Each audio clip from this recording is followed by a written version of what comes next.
Welcome, everyone. Welcome to this week's episode of what we lovingly like to call the Tom Matt Show. Thank you to Sandy for introducing the episode. Last week, Craig was here. Craig Stiles, Ameriprise Financial, called that one the fiduciary. Why do you want to have a fiduciary in your life? Listen to that episode. You'll know why. Because Craig is, by legal standards, money, attorneys, all of the people that you need to have like trust in, a fiduciary is like a key component to that trust value. So that's that last week, and that was Craig Stiles. As you know, he is a kingpin and one of the sponsors of the program. Love him so much. Today, Bill Beekman. Guys had more career. You talk about refirement, everybody. Refirement zone. This guy, I must have had him in mind when we're coming up with the concept and the branding of the refirement zone, because Bill Beekman, calling this one Mr. Sparty. You'll see why in a second. This guy has had more careers at MSU than anyone at very high levels. Bill Beekman is the vice president for strategic initiatives at Michigan State University now. In that role, he leads the implementation of the university's strategic plan, which, believe me, we have meetings, lunches, talks, chats. I've known Bill for a long time. There's a lot of strategic things that go on at a big university like Michigan State, Big Ten. You need people like Bill. He serves as a senior advisor to the president. As an MSU alumnus, we're going to talk about this. Bill has served at the university since 1995, holding 5 unique positions. Now, check this out, everybody. I'm just going to do this one paragraph of his long bio, because his bio is very, very extensive. He has holding 5 unique positions in the president's cabinet. Ready for this? More than any other individual in the university's history. That's why we're calling this one Mr. Sparty, including, in addition to his current role, which is Vice President of Strategic Initiatives, as I just said, acting president. Check this out. Check these off, everybody. Acting president. This is almost comical. Acting president, vice president and secretary of the board of trustees, vice president and director of intercollegiate athletics, which means he was AD, the kingpin, and executive director for the MSU Alumni Association. Just 5 different jobs that, one of those things. He also has served as senior consultant to the provost and the vice president for finance and operations, assistant dean for planning and finance in the College of Human Medicine, and acting chief executive officer of the university medical practice and ancillary medical operations. And he is a consultant for other issues that we're trying to figure out at the university. Well, we just had a chat yesterday about some of these issues, and we're working on it. We're trying. We're working really hard. I want to welcome to the radio program for his first time, my buddy, Mr. Sparty himself, Bill Beekman. Bill, thank you so much for taking the time. You're so busy, I know you, but gosh, what a life, man. No, happy to join you, Tom. Very excited to be here. Thank you, sir. Okay, so the first segment is all about this is your life. All right, this is the way we always do it. It's like, tell everybody about you, your family. We're going to talk about your academic career and your professional career at Michigan State. But this portion of this segment of the show, just talk about your family, your parents, your 3rd generation Sparty. Please go right ahead. So yeah, I was born in Sparrow Hospital, and which is within almost walking distance of my office here on campus, and never got very far away. My parents met at Groesbeck Golf Course in Lansing, and my dad went to Eastern High School. My mom went to East Lansing High School. They met at Groesbeck when they were 16 years old, and are obviously lifelong residents of Greater Lansing. Both of their parents lived most of their lives here, and I go back 5-6 generations in Greater Lansing in one sort of branch of my family tree or another. But I grew up in downtown Lansing. You can figure out who the Lansing folks are you're talking to when you ask them if they know where the Green Door is, and I grew up about 4 blocks behind the Green Door. And went to high school out in Okemos. We moved out there eventually, and then came to Michigan State. And in my freshman year, I lived in 6 North Case Hall. And also living in 6 North Case Hall that year was my future wife, Cindy. And so we met our freshman year at Michigan State. She would have little to do with me until actually after we graduated. I was in law school at Wayne State in Detroit. She had moved back home to Grand Rapids, where she's from. And then she decided it was okay for me to come and visit. So I burned a path up and down I-96 for several years until she agreed that she'd marry me. And so we've been married. This April will be 31 years, and we have 3 children.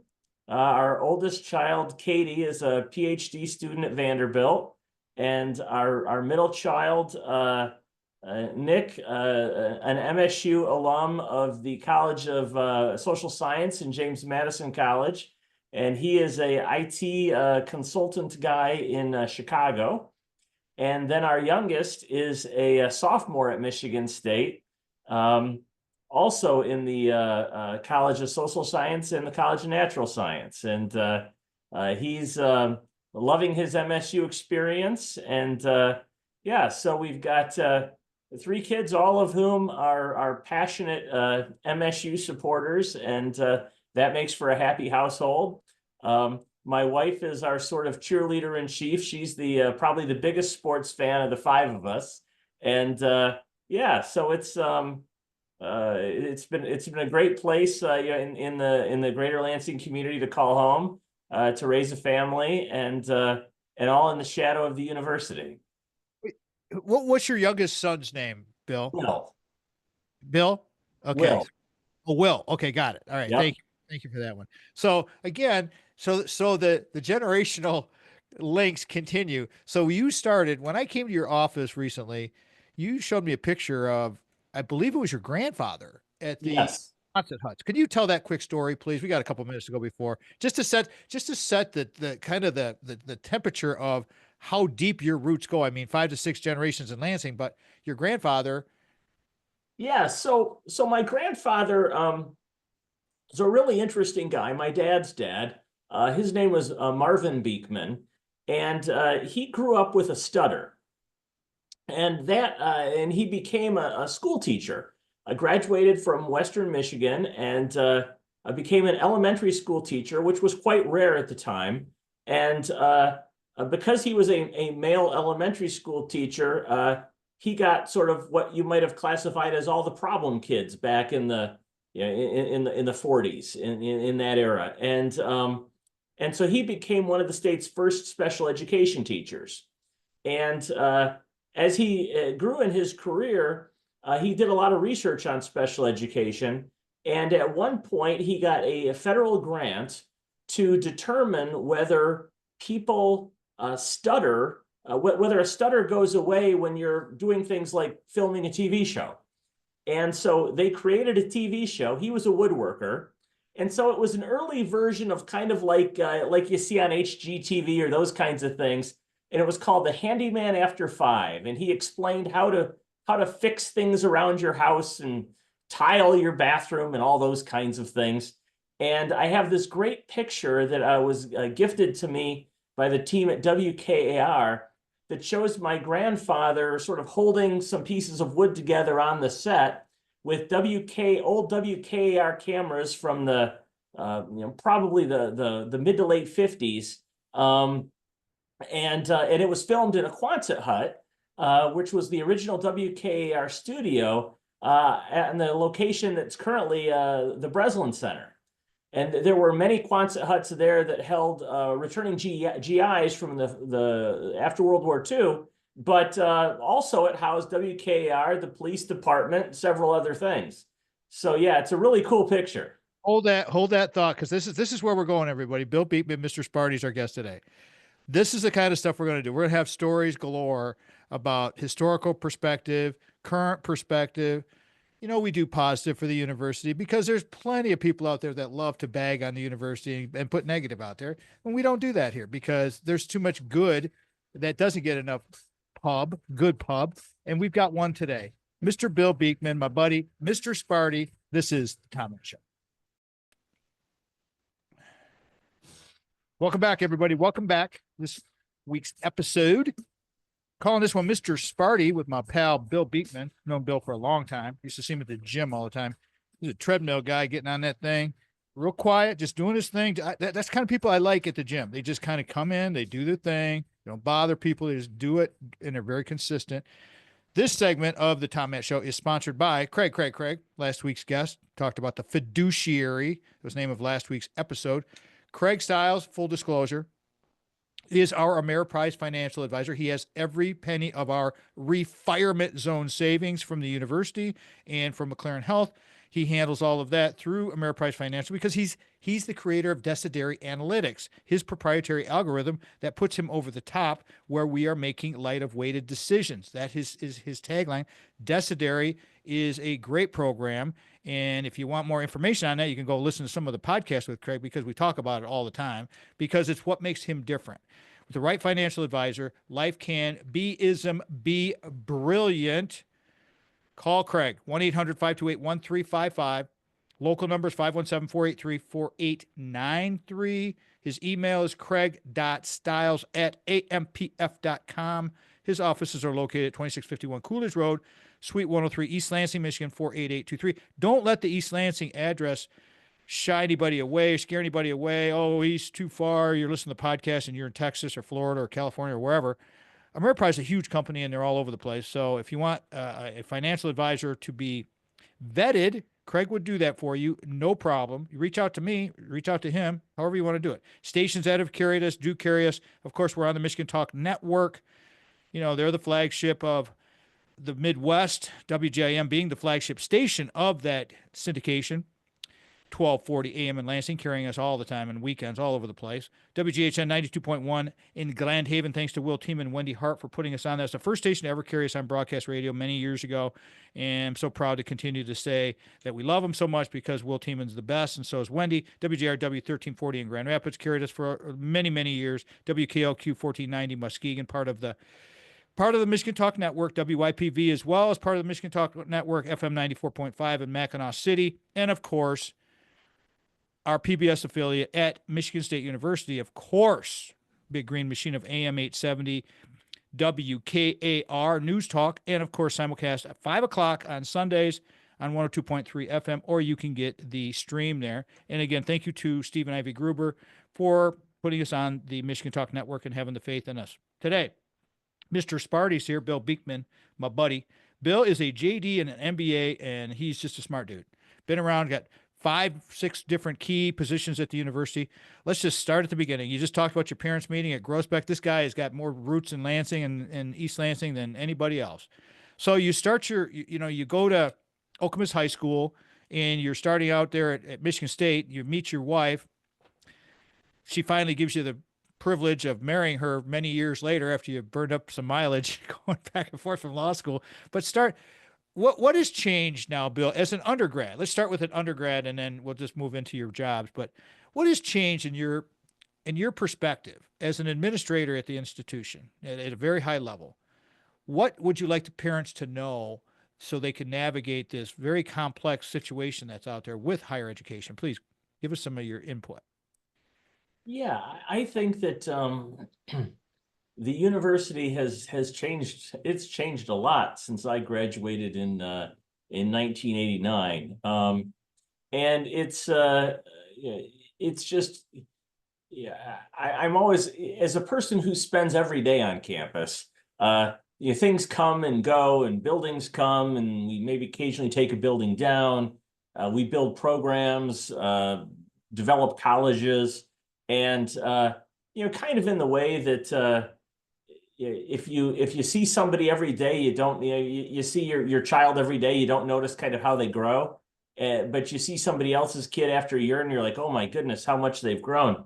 And I'm always amazed at friends that come back that maybe haven't been on campus for 10 years that are just blown away by how much the place has grown and developed, and things that kind of when you're here every day, you tend to sort of forget about because you're just around.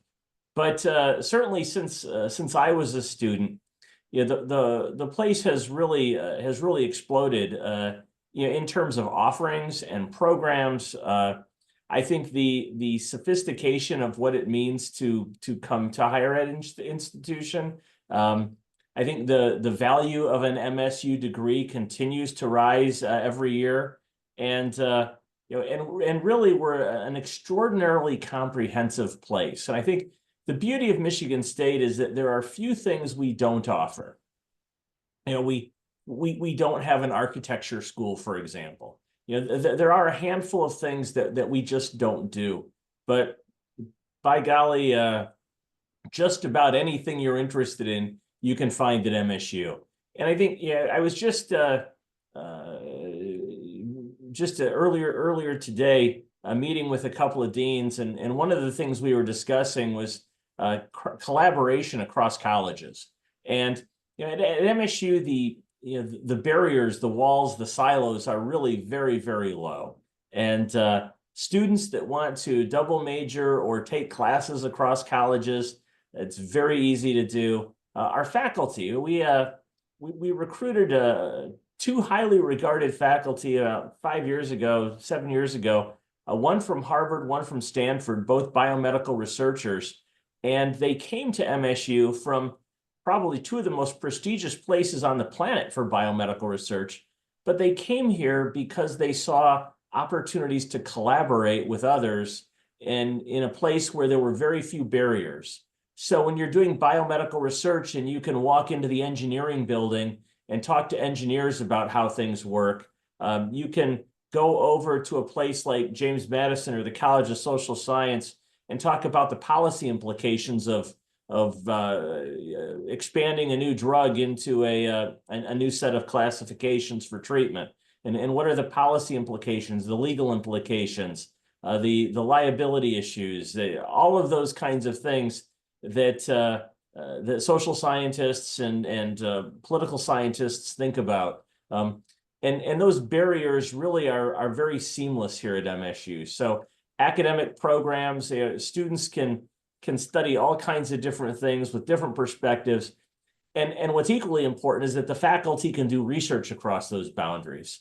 And so it really is an extraordinary place. And I think one of the things I tell young people coming to MSU is that you have to take advantage of the big place and the small place and find your home, find your niche, but take advantage of all those things that the university has to offer. It's the big and the small that make MSU great. I like that a lot. And I'm gonna carry this through to break here, Bill, because we're coming up on it. Mr. Sparty's here, Bill Beekman. It's a big place and a little place. If you're interested, if you are an alumni, if you are legacy, whatever, if you're just interested in Michigan State, you have grandchildren that may perhaps be thinking about coming to school here, like we're trying to get ours to think about doing. Listening to a guy like a Bill Beekman with our Spartan sagas, telling you the truth of what we do and our mission and our passion for helping the institution get better. We need good students. We need good parents. We need good grandparents, everybody. Once you become a Spartan, you are a Spartan for life. I taught the Spartan experience for 8 years at Michigan State while I was still, fully doing my thing out there before retirement. And it's just when you teach something like that to people over all those years, just like Bill's done with all his long career, you just become so indoctrinated. It's your life. Bill Beekman's here, Mr. Sparty. This is the Tom Mann Show. Welcome back, everybody. Welcome back. Thank you so much for joining us this week. Tom Mann Show. Our next sponsor, third segment sponsor, I misspoke there, Brock Fletcher, selling team of Keller Williams. Remember, again, full disclosure with Brock, we utilize the heck out of our sponsors because that's why they're sponsors, because we know them so well. Brock, Craig, Brock and the selling team of Keller Williams Realty helped us sell Big House Holt. You guys have heard me tell this story 100 times. I'm not going to go through it again, but tell you what, he was spot on. He knew exactly what he was talking about, and it was painful. But we got through it because we had Brock, and Mike Dedman helping us. Please call Brock today, 517-853-6408. 517-303-3262 is his cell phone, and that's the number you really want to keep. So that's the one, 517-303-3262, or go online to kwsellingteam.com. And remember, everybody, you can go to the bottom of our homepage, tommattshow.com, At the bottom there is where all of our sponsors are. You can click right on through if you want to go that route too. It's pretty straightforward. Sell your home without hassles. Get a good team behind you. Again, Keller Williams, if you're hearing this and you're in California, like I said, or you're in Guatemala or wherever on the internet, there's Keller Williams offices all over the United States, everywhere. They're big. Gary Keller's a great, he built a great company over there, and they really know how to help their people. That's why you want to go with the selling team of Keller Williams Realty because they helped us sell our house. They helped us buy Little House Lansing where we're recording this, and they take good care of people. And the other thing too, especially since we're talking to Mr. Sparty today, Brock brings in many, many, many interns from Michigan State University, from the athletic department and other students to help them get some professional experience. And we have interviewed several of the athletes. Matter of fact, we got one coming up here in a little while with a player, former MSU player, who's a professional athlete now playing in the NFL. And that was a fun show, and you'll check that one out here coming up soon. So please check out Brock Fletcher. He is our reality of real estate expert. He's like 20 shows on our website. You can go check them all out, get your questions answered, and it doesn't cost you anything. Bill Beekman's our guest today. Mr. Sparty, telling us stories about his career, life, and times at MSU, giving the first snapshot of his life and how the university has changed. It just continues to change and grow and morph, and it's like the Big Ten and everything. Bill, could you have ever imagined? I told you we're going to go in order with your jobs, but I want to jump first to, because athletics is always a big thing. You were AD for a while, and amongst other of your other 5 administrative big jobs. Could you ever have imagined in your time throughout all of your jobs, but especially as an athletic director at Michigan State, the changes that have occurred in the last few years? Yeah, it has been extraordinary, and the sort of the chaos that currently exists with really the lack of rules governing payment of players, NIL, name, image, likeness is what that stands for, are unprecedented in the history of athletics and college athletics. And I think it will be interesting to see how it sorts itself out over the next handful of years, particularly with football and men's basketball, which in our athletic department, football would generate, generally speaking, about 80% of the revenue. Basketball would generate men's basketball, maybe 15% of the revenue. Hockey, in a very good year, like the year we're having now, would break even and maybe make a little money. And then the revenue that you take from football and men's basketball, you'd essentially spend to fund all of your other operations, activities, and sports. And so those two high revenue generating sports really are extremely important to any athletic department. And in our case at Michigan State, one of the most interesting aspects of our department is we're one of about 20 in the country that are fully self-sufficient. So tuition dollars, revenue, funds that we get through our state appropriation, none of that goes to the athletic department. The department it's able to spend the money that it brings in through TV revenue, tickets, sponsorships, those kinds of things. So it really is a closed loop.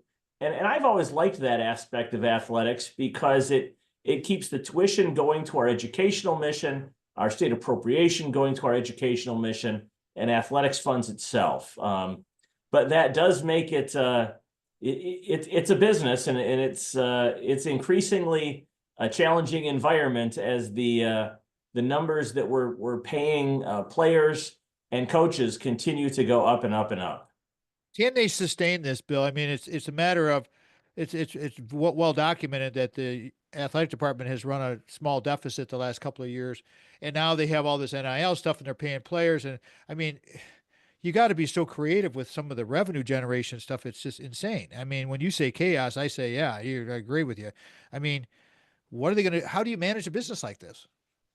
Well, it's really hard. And there used to be some boundaries around these things. And as those have evaporated, it just gets harder and harder. And yeah, I'm not sure anybody that can predict the future they're either naive or they're telling you something that isn't true. I'm not sure anybody could tell you exactly where this is headed, but at some level, decisions will have to be made, and because the funding for these things isn't unlimited, and so athletic directors will have to make decisions, universities will have to make decisions about what sports they prioritize. Even if you have the sport, if your golf team can offer 4 scholarships and mine can offer 5, you're at a competitive disadvantage. And yet people are going to have to begin to pick and choose and make some of those choices, unless caps are put on these numbers in some way. But those are going to be very, very hard choices, and there will be winners and losers in ways that may be unprecedented unless the federal government steps in with legislation, or the NCAA and the schools come to some agreement. But even with the NCAA, things have gotten beyond their control with the ongoing litigation and national class action lawsuits that have occurred. So it's an unpredictable environment. The one truism seems to be that things get more and more and more expensive, and it simply will reach a breaking point at some point where athletic directors are going to have to make pretty tough decisions. It's absolutely a fact. I mean, it's going to happen. Bill Beekman's our guest today, everybody, talking Mr. Sparty. All right, here's where we're going to go for the rest of the show, everybody. Coming up close on break here. Bill, we'll talk about, you as Vice President, Secretary of the Board of Trustees. Set that up real quick, because when we come back, we'll start with that one. What is that? Give me a minute synopsis of that, and then we'll expand that when we come back out of break. Vice President and Secretary of the Board of Trustees. What does that mean? Well, what that role is I really, if you picture a triangle, and one part of the triangle, one angle is the president, one is the vice presidents, and the third is the university's board of trustees. You sort of sit in the middle of that triangle and try and make sure that everyone's coordinated, communicating on the same page, that you're taking the work that the vice presidents do, making sure that the board understands that, making sure that it all works with the president's agenda. So you're sort of this glue person in the middle of 3 pretty complex sets of people. That sounds like a job that probably doesn't pay enough. I mean, all of those people that you have to deal with. I'm going to take this through to break here, Bill. Bill Beekman's here is our guest today, everybody. Mr. Sparty, having a job as the Vice President of the Secretary of the Board of Trustees, and I'm going to pick Bill's brain a little bit on some stories about just things as acting as the giant referee in the middle of his triangle analogies he just gave us. He's the referee. He's got red flags. He's got yellow flags. He got stop signs. He's got maylocks. He's got everything in his pocket, trying to keep everybody on the same page at the university. That's Bill Beekman, and that's why we call him Mr. Sparty. You're listening to the Tom Matt Show. Welcome back, everybody. Tom Matt Show. Mr. Sparty, love it.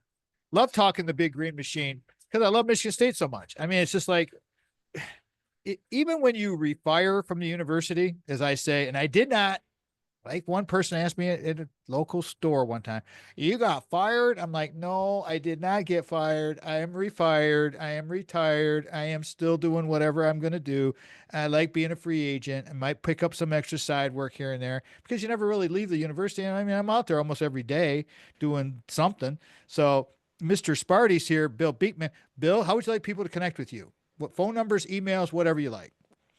Well, my email is just my last name, Beekman, Beekman at msu.edu, and stand ready to answer any questions or be of help to people as they navigate the terrain that is Michigan State University. But our website is msu.edu, and the university is an extraordinary place, both for students, researchers, and people.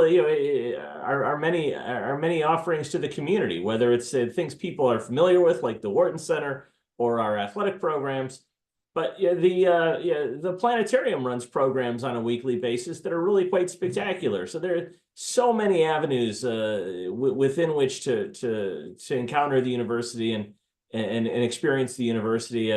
Our residence halls offer dining to the public. Yes, please get on our website at msu.edu, and questions can be directed to me at beekman@msu.edu. And I just hope, Tom, that your listeners find a way, whether they're near and can come on campus or far and can take advantage of things remotely, to experience the great place that is Michigan State University. It absolutely is a wonderful, wonderful opportunity. Are you aware, Bill, of there's a lot of studies out there with retirement, refirement, with people, the OGs, as the young people call it. I just learned that term today, OG. That's us old people.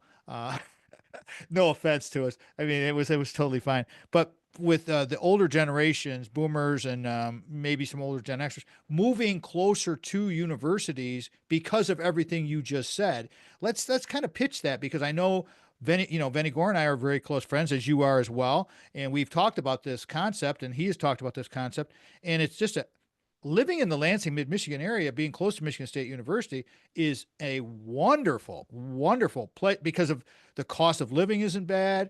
There's so much to do. You've got the state of Michigan. You've got all kinds of stuff. Please talk about that, Bill. I'm sure you're aware of all that.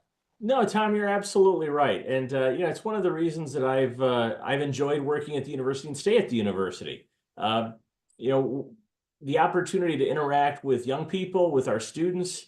Sometimes it's a little unnerving when you discover that something that's a contemporary experience to you, students have never heard of because they're just that much younger.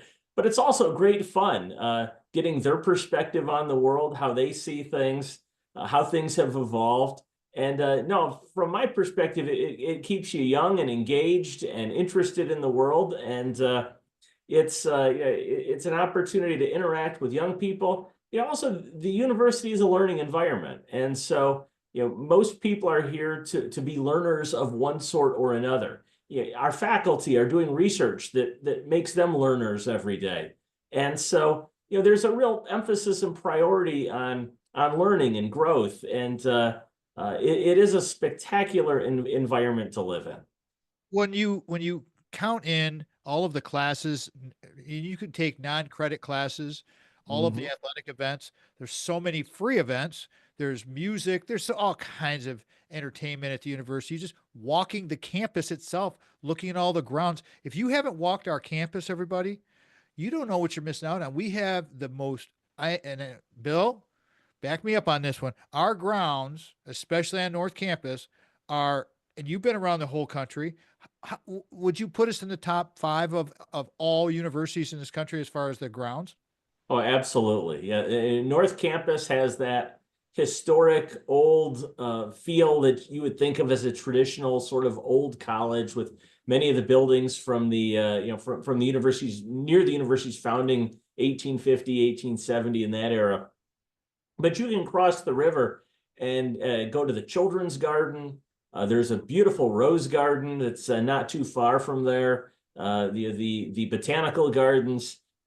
Just walking around campus. One of the favorite activities for my family, particularly when our kids were growing up, is in the summers, to take a sort of quiet Sunday in the summer and go to the dairy store and get ice cream and just walk around campus. And it's a beautiful, just wonderful environment that, yes, if you haven't been, you should come. And it's a great place to be. It is. Okay, so I'm going to pick your brain on that first job we talked about, because we mentioned the AD thing. We'll talk about that in another bit here. But as vice president of the Secretary Board of Trustees, which you described as, I think of it as you're in the middle of the triangle, as you said. You're the referee for 3 very, very unique people, organizations, whatever you want to call it. Do you have some stories? Do you have a story that you'd like to relate? A funny story of how you had to referee something and manage, and it came to a good conclusion. I'm sure you got several.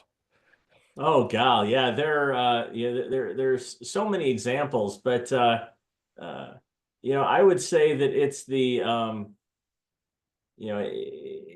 it's in some ways just sort of the simple things. Uh it's making sure that that people are talking with each other and being coordinated and on the same page. which It's is which is very challenging sometimes. It is, but working with the 8 trustees, from my perspective, I learned so much from every trustee I worked with, from Don Nugent, who was owned Graceland Fruits up in Frankfort, Michigan, and patented the process for drying cherries.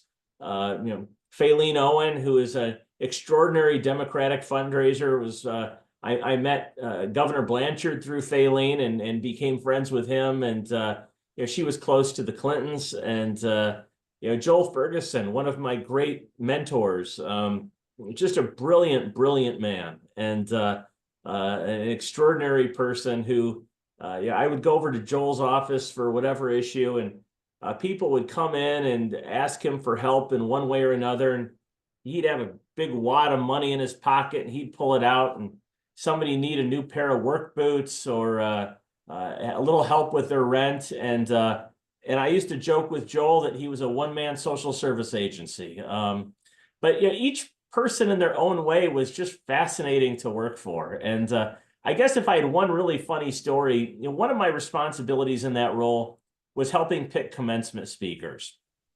And probably the most fascinating person that we had during my time was Desmond Tutu.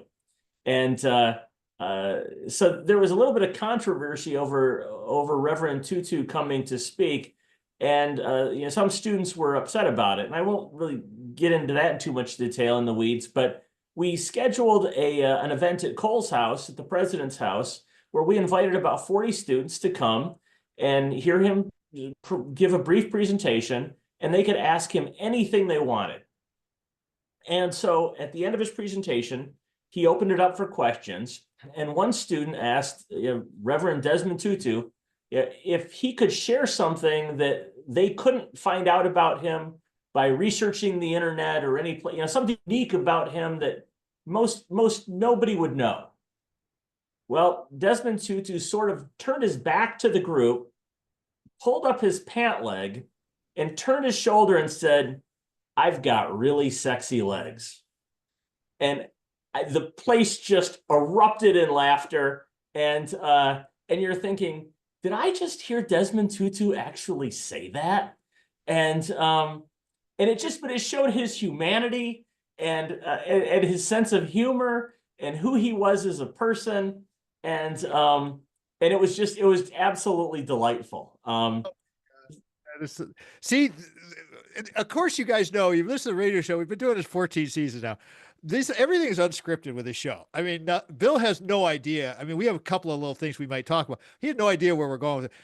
That's a great story. I mean, even Marvin Beekman would like that story. I think Marvin would really like that story, Bill. We're going to come up on break here, so I'm going to carry this through, everybody. Let me reset. Mr. Sparty's here, Bill Beekman. He has been acting president, which we'll talk about here in a second, vice president, secretary, board of trustees. We've talked about that. He has been the AD, and he's been the executive director of the MSU Alumni Association. You could say that he has been around. He was assistant dean for planning and finance at College of Human Medicine. There's just so many things that he's done. When we come back, we're going to definitely talk about his acting role as president of the university. How was that? I mean, talk about giving him a job. Here, take this job as the referee of secretary of the board. Oh no, let's give you this other job that's even harder. And it's like, but he does it. He always comes through and he fulfills the role. And that's the great thing about Bill. That's why we call him Mr. Sparty. You're listening to the Tom Mitchell. Welcome back, everybody. Having so much fun. Love doing this radio program because I learned so much from people, and I love talking to smart people. The thing is you got to surround yourself with smart people. It's just, it has to happen. And when you do that, you become smarter. I don't want to be the smartest person in the room. I want to be around all the smart people. Bill Beekman, JD, MBA, and all kinds of other things. Mr. Sparty. All right, let's get back into it here. We got a couple more jobs to talk about in your pathway through the university, Mr. Sparty. You were okay, from the secretary of the board, which is the referee for three different entities that must have been just sometimes very interesting. Let's put it that way. You were given the task. Were you given the task? Were you told to take the task? Were you begged to take the task? What happened when you were interim president of Michigan State University? And uh, just go for it. Tell everybody the story. Well, so yeah, it was a really horrible, sad time in the life of the university. In the midst of the crisis and the horrible events surrounding Larry Nasser, and President Simon had stepped down. It's like Tuesday or Wednesday evening, fairly late in the evening, had submitted a letter of resignation to the board.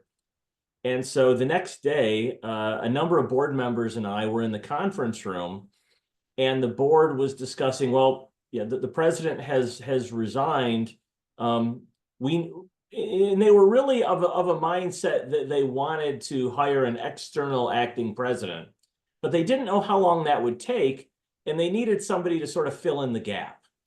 And so I was, as the board secretary, I was sitting with 4 or 5 of our board members and helping them sort of think this issue through.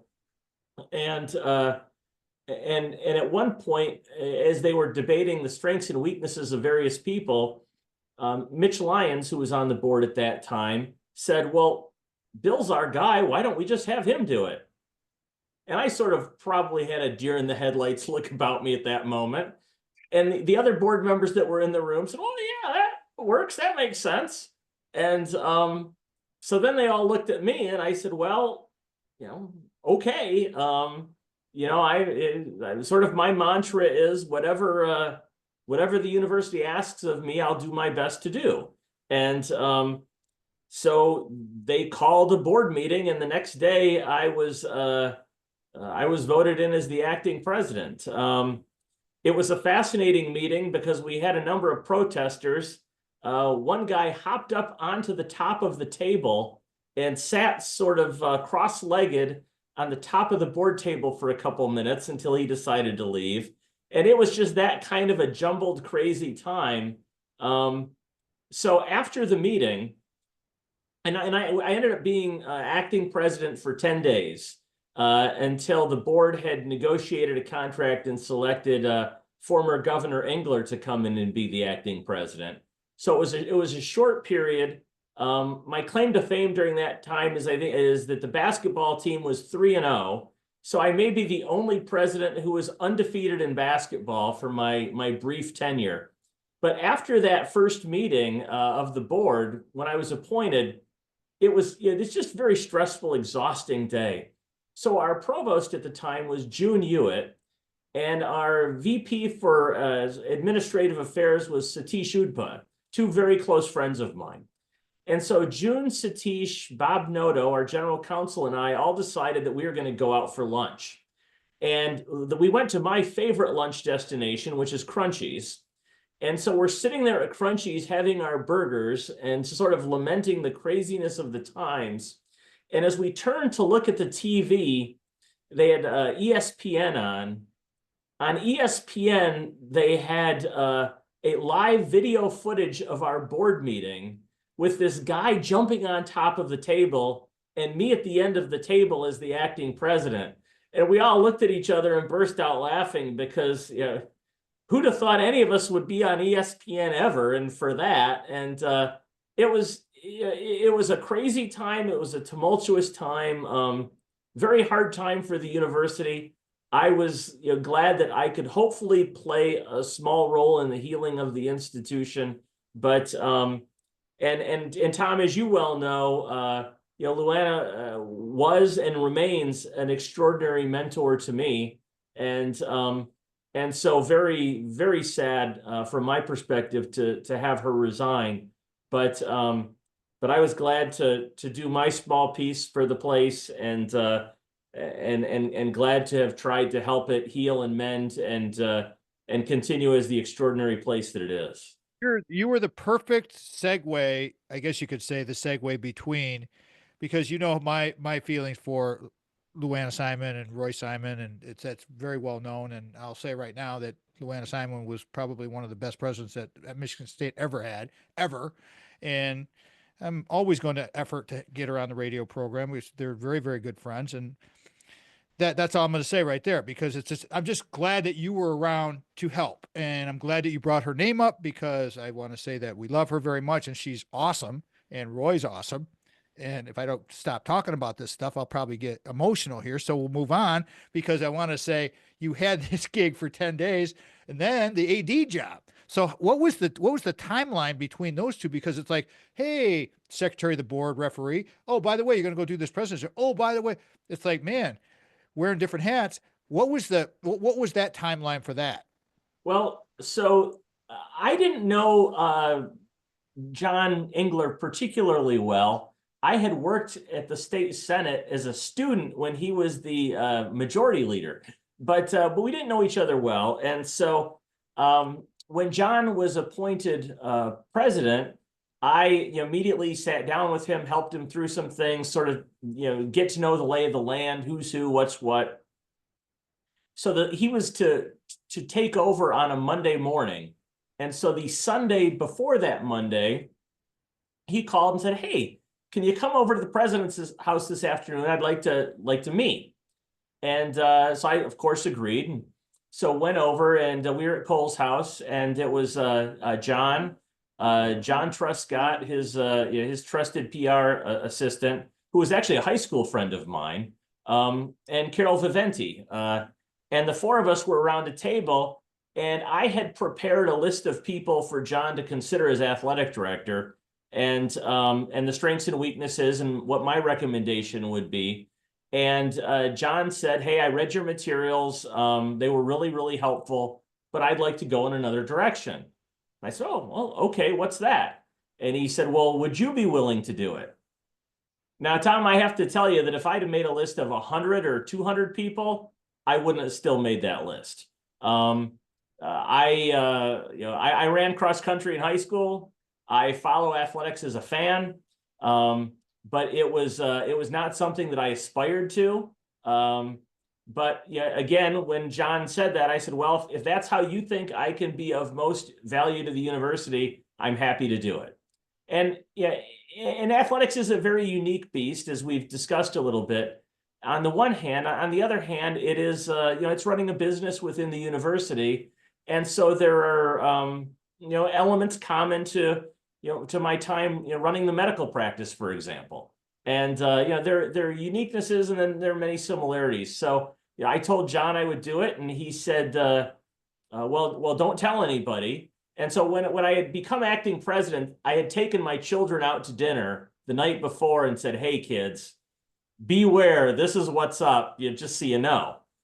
Well, I didn't really have the luxury of doing that when I became athletic director. So they, my son saw it on the ESPN scroll, was how he learned that his dad had become athletic director, which was kind of bizarre. But I did tell my wife and really nobody else until John announced it the next day. And it was an extraordinary experience. Met some really fascinating people, learned a great business, and hopefully made a difference. But yeah, it was that was two shocking experiences in 10 days. I guess I didn't realize that those were so closely attached. I mean, I kind of remember that, but I'm glad that you told us that story there. Bill Beekman's our guest today. We're going to come up on run out of time here, because we only got a couple minutes to go here, and we didn't get it. We'll definitely have you back to talk more. I'd like to get a takeaway from you though about the university. You could talk about Luana, you could talk about whatever you want, but please there's a couple minutes left before we got to wrap this bad boy, and I want to give you time to just sell the university. So please go right ahead. Well, I've always thought that a university really isn't the buildings or the grounds or the property. Universities are really about people, and and the mission of our university is unique. in that we were founded in 1855, but we became part of the Morrill Act and the land grant colleges in July of 1862, when President Lincoln signed the Morrill Act. And what that really did was it moved from an environment of only the very wealthy having the opportunity to have a college education to the sort of the what might have then be thought of as the middle class and others having the opportunity to experience a college education. And so, to me, Michigan State is this extraordinary place of opportunity where anybody really can come and grow and learn. And it's been so much of who I am that I just couldn't say anything better about it. That was so perfectly said. You were listening to Bill Beekman, Mr. Sparty. We will have him back. He's got many, many, many, many more stories. Always remember, before you can share love with others, everybody, you must love yourself first. Close the show every time with that. Thanks to Mr. Bill Beekman, Sandy Matt, Craig Stiles, Brock Fletcher. We will talk to you next weekend, everybody. Have a great week. Go out and ignite your life. Remember, the Tom Matt Show is a production of Boomers Rock Media. We want to bring your story to life. Lastly, I want to say thank you so much to our production staff, Mitch Anderson and Vanessa. We are out.